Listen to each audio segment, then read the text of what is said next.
Hello, Jessica. Yes, I'm talking to you, Jessica. You sitting there on your very, very old chair, watching YouTube videos while playing video games. Yes, I see you, Jessica. I'm glad that you came to watch. So, today we're talking about Black Clover. One of, if not, no, definitely not my favorite, but one of my favorite animes. And my feelings on it, because I can agree that it's kind of a bad anime, but I still love it quite a bit. The main complaint that a lot of people give is like the animation being like whenever it gets into a fight, the animation goes from like pretty good to something a 4-year-old would draw, and I can agree that's kind of annoying.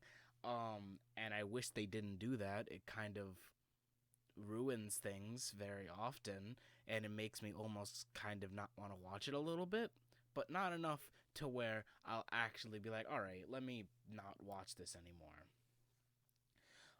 But another main complaint is the dialogue. And that's another thing I can agree with. The dialogue in Black Clover is absolute garbage. Everyone talks so stilted, and like they have to like plainly say everything that happened. At some points, three different characters will re-say something another character has said multiple times within like a 3-minute span. And it's like, oh my god, I get it. I understand. I know. But then like other times it'll be like actually really good. And I'm like, oh, that's kind of awesome. Like I loved, this is spoilers by the way, this entire video, in case you haven't noticed, and in case you've gotten to the 2-minute mark and have not stopped and thought this entire thing would be spoiler free, you were wrong. We are getting into spoilers. So now that we've got that spoiler warning out of the way, we can get into some of the great parts of Black Clover. One of my favorite scenes in Black Clover is when Yami says, oh, I couldn't break through this bubble. They are in like a lost city under the sea, and she gets trapped by a bunch of wizards in a little bubble. And Yami's adage throughout the entire series so far has been, break through your limits. Get to the point where you know you cannot surpass. You physically are unable to do it. It is impossible. You're literally getting to the point where you are doing something that is impossible, and go even further. His entire adage is the whole pull yourself up by your bootstraps mentality. It's basically do something that is impossible. And so you're like, all right, Yami, if you're telling everyone else to break past their limits, why don't you go ahead and break past their limits? And then he does exactly that. When he's like, oh, I wouldn't be able to break through this ball, and then once he realizes his team actually needs him and like there's like major trouble happening, he does it. He cuts through the ball. He breaks past his limits. He is the number one showing of his own adage. And that's one reason that I absolutely adore Yami. Next up, another one of my favorite characters is Mayoriolion. I probably butchering that name because I cannot say it for the life of me. It's Flegorleon's sister, who is just the most badass character in Black Clover. She chooses not to be a part of the Royal Knights. I mean, not the Royal Knights, to be a part of the Magic Knights. She says that she believes joining the Magic Knights would cause her to get less done than she could do by herself. She gets invited into one of the most prestigious magic schools in the world, and she's like, no, I would be better off teaching myself. There's nothing you guys could teach me that would tell me more than I could teach myself. She could probably become a wizard king. Well, I guess it would be queen if she really wanted to. But she doesn't. She doesn't want all that fame and glory. She wants to be a badass on her own. She wants to do things by herself. And that's one of the reasons I absolutely love Meliorion. Um and then like she just, oh my gosh, she makes every magic captain look like a punk. Yami is sitting there laughing at like Asta and Noelle because Meliorion is about to drag them off to the volcano. Um, and she's just like, "Oh, you guys are coming with me. You don't have an option." Just grabs them. It's like, all right, she can do that to them because they're underlings. There's no way they have enough strength to get out of that. But then Yami, after laughing at her, she just grabs him too. And he's like, "No, no, God, please. I don't want to go." Even later on in the story, which Yami is the only other badass in the show. He's the second, the front runner pretty much of badasses up to this point. Later on in a different episode, she shows up back at the squad and he's just like, "Everyone run for your life. Anyone in this room is already unsafe. You all need to leave." And the fact that he's the one saying it is just, it's so perfect. Another character that is just amazing is Captain of the Golden Dawn, Vengeance. Vengeance is a character who, like, he's so like cocky, but the kind of rich cocky where you see someone who has like a whole bunch of money and they're like, "Ah, the whole world is my oyster." But the difference is that yes, he's a royal, but that's not why he's cocky. He's cocky because he is literally way more powerful than anyone else. Almost nobody stands to him except for other captains. And there's like a whole backstory between him and Yami and why him and Yami have such a great, rivalry against each other. And I just love how cocky he is. I love how he, you know, has such an aura about him. And I'm not done with the series, but he literally makes Yami, who is probably the most or the second most powerful magic captain, despite not counting Mariolion because she doesn't even want to be a captain. Um, and he makes him wait for days. Like, he invites him to apologize and then makes him wait for the apology for days on end. And I love it so much. Now, I don't know if, maybe he got caught or something, or maybe he actually has something important to do, but from what I can see, based off how far I am in the show, he is literally just forcing him to wait there for a long, long, long time. Now that I'm done talking about, the great captains and whatnot, because the rest of the captains are kind of now let's get to the main character, Asta. I love Asta's dynamic. Asta has the same kind of ideal that Naruto has, but Asta does it a whole lot better than Naruto. Because Naruto's whole thing is like, "Oh, I was born to nothing. I don't have anything. I have to like work hard to get where I want to be." But it's complete bull, absolute woolly. Naruto had the Nine-Tailed Fox in him. Naruto's a part of the Uzumaki clan who have enormous chakra reserves. The only thing Naruto needs to learn is how to use his powers, but he has everything he could ever want. The only thing he doesn't have is friends. That's it. No one likes him. And even then, no one likes him because he's being an ass. If he just calmed down and became friends with people, he would have lots of friends. That's what happens by the end of the series. He becomes everyone's friend because he saves the village like 832 times, and eventually becomes Hokage. He also does it better than Deku. Deku's like, I don't have any powers, but I'm still gonna become the #1 hero. Believe it. I know that's Naruto's phrase. I don't care. So Deku says that that's what he wants to do, but that's not what he does. He gets fudging the most OP fudging quirk in the entire universe after eating some of All Might's DNA. And it's like, where's the fun in that? It's just that's the worst. It's so stupid. But Asta, on the other hand, he really embodies it. He says, I want to be the Wizard King. And instead of just complaining about how he wants to become the Wizard King until something amazing happens to him, he actually works for it. Every day he does hundreds and hundreds of push-ups, pull-ups. He does all these things to make his body super strong. He is one of, if not the strongest physically characters in the entire TV show.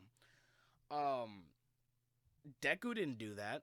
Deku just whined and complained until he quote unquote sacrificed himself, when in reality all he did was throw his life away, and then got his power. Naruto didn't do that. He tried to become a ninja, he went to the academy and whatnot, but he didn't try as hard as he possibly could have. He was kind of hoping a little bit that things would kind of go his way. But Asta didn't do that at all. The entire time he was working at it, pushing his body to the brink, hoping that maybe one day he might get magic, but really more relying on his physical abilities. And then when everyone does get their grimoires, he gets an anti-magic sword. And it's not like the anti-magic sword is the most OP thing in the universe. In reality, it kind of sucks. The only reason it works for Asta is because he pushed himself. He made himself super fast, super strong. He made himself physically able to wield such a sword, because the sword was so heavy that even though he had been working for so many years, he still had a hard time wielding it. But the sword itself is not inherently amazing. It's because Asta puts in the work that makes it amazing. And even with the power from the demon, from the Demon King, I think it's from the Demon King. It's from the devil, I mean. Even with that power, most people would have lost to the devil. Most people, as soon as they went into the devil, would have lost. But instead, Asta was like, no, you're insane. You think you're controlling me? You're funny. I'm controlling you. I will be the Wizard King, not you. You're just my sword. And he takes over the fudging the devil. He literally takes over the devil. That's all I'm saying. It's such a great message that no other that the other big animes don't really have. Like Luffy kind of has it, where Luffy's Devil Fruit was kind of terrible because he wasn't really able to control it and had to learn over 10 years how to control his powers. But most most animes don't have that. They have the character be really bad and complain about how he's really bad at everything, and then eventually something gets handed to him. But not Asta. He deserved his power. When he becomes the Wizard King, he will deserve being the Wizard King. Next up is Yuno. Yuno is Asta's brother. I don't really remember if they're actual brothers or if they're just brothers because they grew up in the same orphanage. I don't really remember. But Yuno is the complete opposite of Asta, in that he was born with everything. He was born with such good magical power that he was demolishing people who trained for years and years to get to where they are, and he demolishes them pretty quickly in the story. His whole thing is that he's amazing, and he's like, Asta, you're never gonna beat me. You can say you're my rival, but in reality, it's just me going to become the Wizard King while you complain on the sidelines. That was basically his whole thing. And then he sees Asta being great. He sees Asta take his team of the Black Bulls that are the nobodies, the people that no one cares about, the misfits, and he sees them get them from negative 70 stars to their first actual star. See, went on to the best squad, because every single squad wanted him. So he chose to go to the Golden Dawn, the best squad in the whole thing. But he didn't have to. He could have went to any squad. but he chose because he is amazing, because he believes that he is the next Wizard King. He will defeat anyone, while Asta has to catch up to Yuno. Because even though Asta has been training his entire life, he's still nowhere near Yuno. Yuno could easily just, send a little gust and send Asta flying millions of miles away. But Asta has to learn to deal with that. He has to learn to slash through his problems using his great devil sword. And that's why I just love the dynamic between Asta and Yuno. And there's a lot of dynamics like that throughout the entire show. There's Luck and what's his name? I can't remember his name off the top of my head, so I'm just gonna call him Baseball Boy. It's Magna, you idiot. It's Magna. So Luck and Baseball Boy have a very different dynamic where they are rivals, but they don't really like each other. They love fighting with each other all the time. They're literally always fighting to the death. Luck's whole thing is that he wants to fight everyone to the death just because it's fun to him. That's what he considers fun, is murder. And that's what's amazing, because he doesn't want to be Wizard King. He doesn't want to climb the ranks. He just wants to fight strong people. That's what he wants to do.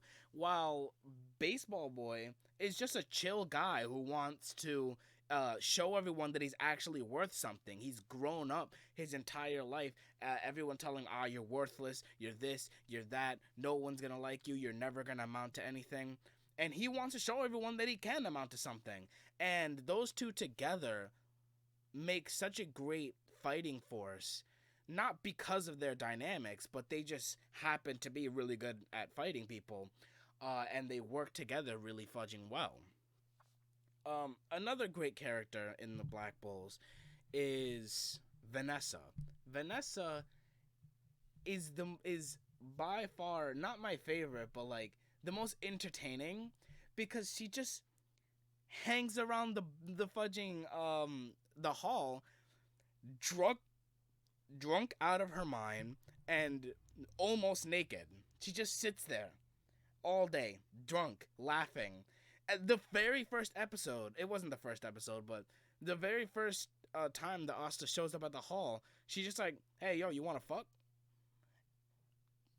That's it. And you might be saying, that's ridiculous. Why would that be a good character? But it's so funny, and it shows the change in her. You don't understand why she acts this way until you watch her backstory. You see that, like, oh, she's been trapped her entire life. She never gets to have fun. And now all she wants to do is have fun. That's the only thing she wants from her life at this point. But anyways, guys, that's just about all I had to say about it. I love the show. I would recommend watching it. I guess I wouldn't recommend it if you just, like, can't stand bad dialogue, or you can't stand poor animation, stuff like that. If you can't stand those things, don't watch it. You will hate your time. But if those things aren't a major issue to you, then go do it. No, that's on you. You got to go watch that, because it's a really good show. The dynamics are really good. The character development is really good. Like, most characters change a good bit throughout the series. So I would just say, watch it. If you don't like it, you're incorrect. And good night. Alright, guys, so this is a little after video thing. I just wanted to say thank you guys all for watching. And I'm having a little hard time thinking of where I want to take this channel. Like, I really like the channel a lot, but I don't know what to do. I'm trying to tier list videos. I was thinking doing some animation. I've done animation in the past, but I'm not very good at it. So I don't know. Also, I don't have a good enough work ethic to actually get it done. Because I notice whenever I start doing it, I can get like I can be like really inspired and get like the first 30 seconds done real good. But after that, it's like, fudge, I still got like 6 more minutes worth of video to do.